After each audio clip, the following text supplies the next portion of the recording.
नमस्कार दोस्तों, आपका स्वागत है मेरे यूट्यूब चैनल में।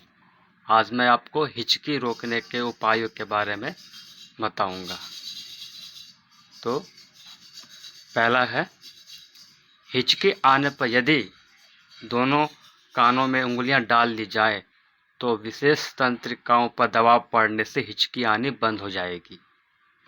और दूसरा है, यदि बहुत देर से हिचकी बंद ना हो रही हो तो नींबू या पुदीने के पत्ते चूसने से हिचकी आनी बंद हो जाएगी। पुदीने के पत्तों के साथ शक्कर डालकर चबाने से भी हिचकी आनी बंद हो जाती है।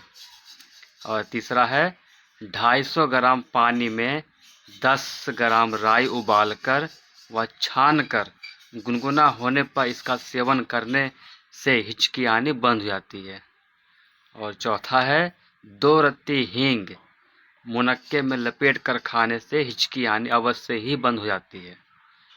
और पांचवा है, 1 नग काली मिर्च सुई में चुभोकर दीपक की लौ पर जलाएं, फिर इसका धुआं रोगी को सूंघाए तो अवश्य ही हिचकी आनी बंद हो जाएगी तथा सिर दर्द भी ठीक हो जाएगा।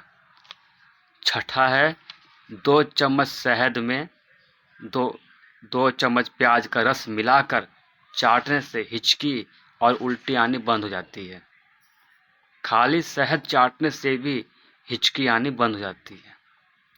तो दोस्तों, ये थी हिचकी रोकने के उपायों के बारे में जानकारी। आपको मेरा वीडियो कैसा लगा? अगर अच्छा लगा हो तो लाइक कीजिएगा और मेरे चैनल को सब्सक्राइब करना ना भूलिएगा। मिलते हैं आपसे अगले वीडियो में।